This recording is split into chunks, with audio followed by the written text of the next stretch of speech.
आकाशवाणी भोपाल से प्रस्तुत हैं प्रादेशिक समाचार।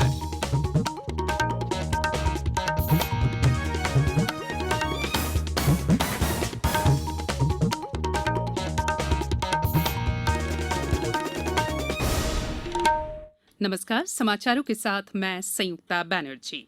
पहले मुख्य समाचार। प्रधानमंत्री ने राष्ट्र के नाम संदेश में लोगों से लापरवाही न बरतने की अपील की। कहा, लॉकडाउन खत्म हुआ है, कोरोना नहीं। राज्य सरकार ने कर्मचारियों को 7वें वेतनमान के अरियर की राशि देने का किया ऐलान। त्योहार एडवांस भी मिलेगा। प्रदेश में अब तक 1,47,000 से ज्यादा मरीज स्वस्थ हुए। सक्रिय प्रकरण भी हुए कम। और इंदौर में शुरू हुआ आत्मनिर्भर भारत प्रशिक्षण केंद्र। महिलाओं को कौशल विकास में मिलेगी मदद।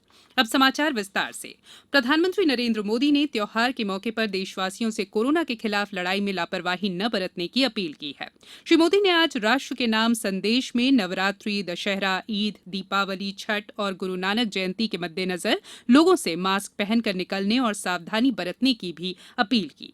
उन्होंने कहा कि जब तक कोरोना का टीका तैयार नहीं हो जाता तब तक देशवासी कोई ढिलाई न बरते। त्योहारों के इस मौसम में बाजारों में भी रौनक धीरे धीरे लौट रही, लेकिन हमें ये भूलना नहीं है कि लॉकडाउन भले चला गया हो, वायरस नहीं गया है। बीते 7-8 महीनों में प्रत्येक भारतीय के प्रयास से भारत आज जिस संभली हुई स्थिति में है, हमें उसे बिगड़ने नहीं देना है और अधिक सुधार करना है।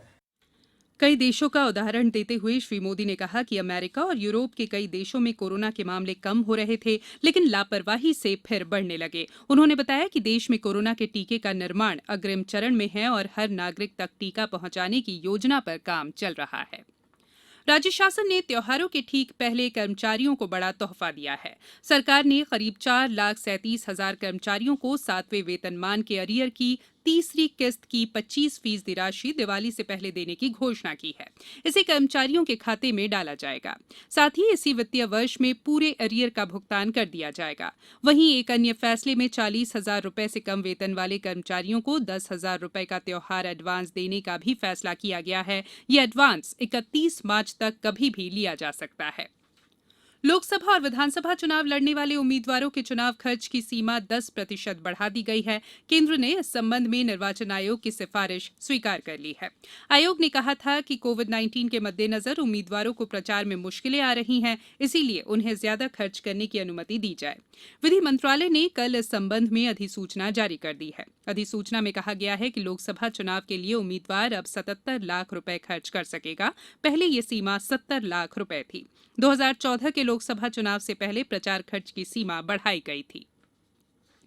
प्रदेश की 28 सीटों पर विधानसभा उपचुनाव के लिए सरगर्मियां बढ़ गई हैं। इन सीटों पर जहां प्रचार जोर शोर से चल रहा है, वहीं मतदाताओं को जागरूक करने के प्रयास भी तेज हो गए हैं। मुख्यमंत्री शिवराज सिंह चौहान ने आज मुरैना जिले के जौरा और अंबाह में भाजपा की आम सभाओं को संबोधित किया। इस दौरान उन्होंने मंत्री इमरती देवी पर पूर्व मुख्यमंत्री कमलनाथ द्वारा की गई टिप्पणी को लेकर कांग्रेस पर निशाना साधा। श्री चौहान कल छतरपुर, सागर, रायसेन और राजगढ़ जिलों में रैलियों को संबोधित करेंगे। वहीं केंद्रीय मंत्री नरेंद्र सिंह तोमर मंदसौर, धार और खंडवा जिलों में पार्टी प्रत्याशियों के समर्थन में आयोजित जनसभाओं में भाग लेंगे। केंद्रीय मंत्री फग्गन सिंह कुलस्ते मुरैना के जौरा में जनसंपर्क करेंगे। वहीं कांग्रेस प्रत्याशियों के समर्थन में पूर्व मुख्यमंत्री कमलनाथ, दिग्विजय सिंह, पूर्व नेता प्रतिपक्ष अजय सिंह सहित वरिष्ठ कांग्रेसी नेताओं ने प्रचार की कमान संभाल रखी है। अनूपपुर में कांग्रेस प्रत्याशी की पत्नी ने आज भाजपा प्रत्याशी बिसाहू लाल के विरुद्ध उनकी आपत्तिजनक टिप्पणी को लेकर प्रदर्शन किया। रेल प्रशासन द्वारा त्योहारी सीजन में अतिरिक्त यात्री यातायात को क्लियर करने के लिए कई पूजा स्पेशल ट्रेन चलाने का निर्णय लिया है। आधिकारिक विज्ञप्ति में बताया गया है कि ये ट्रेन हबीबगंज से पटना, अगरतला, रीवा और जबलपुर से पुणे के बीच चलेंगी। कोविड-19 से बचाव और सुरक्षित रहने के 3 उपाय। मास्क लगाएं, 2 गज दूरी है जरूरी, सुरक्षित दूरी रखें, हाथ और मुंह साफ रखें। बुलेटिन में एक बार फिर आप सभी का स्वागत है। देश ने कोविड के खिलाफ संघर्ष में कई उपलब्धियां हासिल की है। पिछले 24 घंटों के दौरान नए संक्रमण के मामले 50,000 से कम रहे। ये पिछले 3 महीनों का रिकॉर्ड है।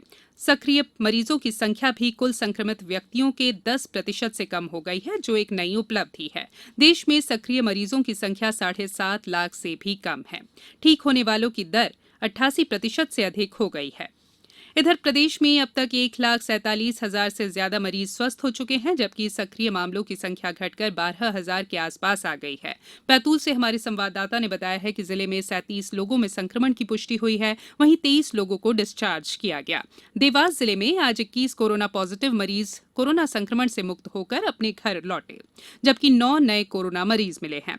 नीमच जिले में कोरोना संक्रमण से स्वस्थ होने वाले व्यक्तियों की संख्या में लगातार इजाफा हो रहा है। आज 5 कोरोना पॉजिटिव व्यक्तियों को स्वस्थ होने पर डिस्चार्ज किया गया। जिले में अब तक 2,078 कोरोना संक्रमित मरीज पूरी तरह से स्वस्थ होकर अपने घर लौट चुके हैं। छिंदवाड़ा जिले में 12 लोगों में संक्रमण की पुष्टि हुई है, वहीं 17 लोगों को अस्पताल से छुट्टी दी गई है। कोरोना से बचाव के लिए प्रधानमंत्री द्वारा शुरू किए गए जन आंदोलन को व्यापक समर्थन मिल रहा है और समाज में जागरूकता के लिए प्रयास तेज हो गए हैं। इस श्रृंखला में सुप्रसिद्ध अभिनेता रघुवीर यादव ने कोरोना से सुरक्षा के लिए मास्क लगाने, बार-बार हाथ धोने और 2 गज की दूरी बनाए रखने की अपील की है। दोस्तों, जैसा कि हम सभी जानते हैं कि कोरोना की महामारी अभी खत्म नहीं हुई है और जैसा कि हमारे प्रधानमंत्री जी ने ये आग्रह किया है कि सुरक्षा ही कोविड से बचाव का उपाय है, तो इसलिए मेरी आपसे अपील है कि जब भी आप घर से बाहर निकलें, कृपया मास्क लगाकर निकलें, समय समय पर अपने हाथों को धोते रहें, 2 गज की दूरी का पालन करें। हम मिलकर इस लड़ाई को जीतेंगे। वहीं सतना जिले के चित्रकूट में जन शिक्षण संस्थान कार्यालय में आज प्रशिक्षकों, समाज शिल्पी, दंपति कार्यकर्ताओं और जन शिक्षण संस्थान के कार्यकर्ताओं ने सामूहिक रूप से कोरोना वायरस से बचाव के लिए शपथ ली और ग्रामवासियों को भी इस बीमारी से बचाव के लिए जागरूक करने का निर्णय लिया। उधर इंदौर में फील्ड आउटरीच ब्यूरो द्वारा चलाए जा रहे विशेष अभियान में लोगों को मास्क पहनने की शपथ दिलाई गई। प्रधानमंत्री नरेंद्र मोदी के आत्मनिर्भर भारत के संकल्प को मूर्त रूप देने के लिए इंदौर में आत्मनिर्भर भारत प्रशिक्षण केंद्र की शुरुआत की गई है। लोक संस्कृति मंच के माध्यम से संचालित इस केंद्र का उद्घाटन सांसद शंकर लालवानी ने किया। माननीय प्रधानमंत्री जी ने बात कही है कि भारत को आत्मनिर्भर बनाना है, तो आत्मनिर्भर हम हमारी माता बहनों को वो सभी चीजों को लेके हम यहाँ प्रशिक्षण देंगे जो उनको आत्मनिर्भर बनाती है। इस केंद्र के माध्यम से हस्तशिल्प कला और संस्कृति से जुड़ी विधाओं में प्रशिक्षण दिया जाएगा। सांसद श्री लालवानी ने बताया कि इस संस्थान में कला और हस्तशिल्प से जुड़े उत्पादों का प्रशिक्षण देने के साथ उन्हें राष्ट्र और अंतर्राष्ट्रीय स्तर पर विक्रय के लिए भी मदद दी जाएगी। उन्होंने बताया कि इस प्रशिक्षण कार्यक्रम की सबसे बड़ी विशेषता ये है कि यहाँ हमारे जीवन से जुड़े तत्वों, मिट्टी, गाय के गोबर और प्राकृतिक सामग्री से उत्पाद बनाने का प्रशिक्षण दिया जाएगा। अब कुछ समाचार संक्षेप में। सीहोर जिले में स्वास्थ्य विभाग द्वारा आज क्षय रोग के खिलाफ जन जागरूकता रथ को हरी झंडी दिखाकर रवाना किया गया। रतलाम जिले में 2 दिन में 2 छोटे कारखाने सहित पुलिस ने 29 स्थानों पर अवैध शराब के मामले में छापामार कार्रवाई की। रायसेन नगर पालिका द्वारा आज मेहंदी प्रतियोगिता आयोजित कर महिलाओं को मतदान का संकल्प दिलाया गया। वहीं जिले के शक्ति गांव में जागरूकता रैली निकाली गई। राजगढ़ जिले की ब्यावरा सीट पर होने वाले विधानसभा उपचुनाव के लिए ग्रामीण क्षेत्रों में इन दिनों मतदाता जागरूकता रैलियों के आयोजन किए जा रहे हैं। सागर कलेक्टर ने सुर्खी विधानसभा क्षेत्र के लोगों से अपील की है कि वे बेखौफ होकर वोट डालने जाए। सभी 297 मतदान केंद्रों पर उचित व्यवस्था की गई है। और गुना जिले की बमौरी सीट पर होने वाले मतदान के लिए ग्रामीण क्षेत्रों में ईवीएम का प्रदर्शन किया जा रहा है। अंत में बुलेटिन के मुख्य समाचार एक बार फिर। प्रधानमंत्री ने राष्ट्र के नाम संदेश में लोगों से लापरवाही न बरतने की अपील की। कहा, लॉकडाउन खत्म हुआ है, कोरोना नहीं। राज्य सरकार ने कर्मचारियों को 7वें वेतनमान के एरियर की राशि देने का किया ऐलान। त्योहार एडवांस भी मिलेगा। प्रदेश में अब तक 1,47,000 से ज्यादा मरीज स्वस्थ हुए, सक्रिय प्रकरण भी हुए कम। और इंदौर में शुरू हुआ आत्मनिर्भर भारत प्रशिक्षण केंद्र, महिलाओं को कौशल विकास में मिलेगी मदद। इस बुलेटिन में फिलहाल इतना ही। बुलेटिन के अंत में एक अपील, हमेशा ध्यान रखें, मास्क और 2 गज की दूरी, हाथ धोना भी है जरूरी। नमस्कार।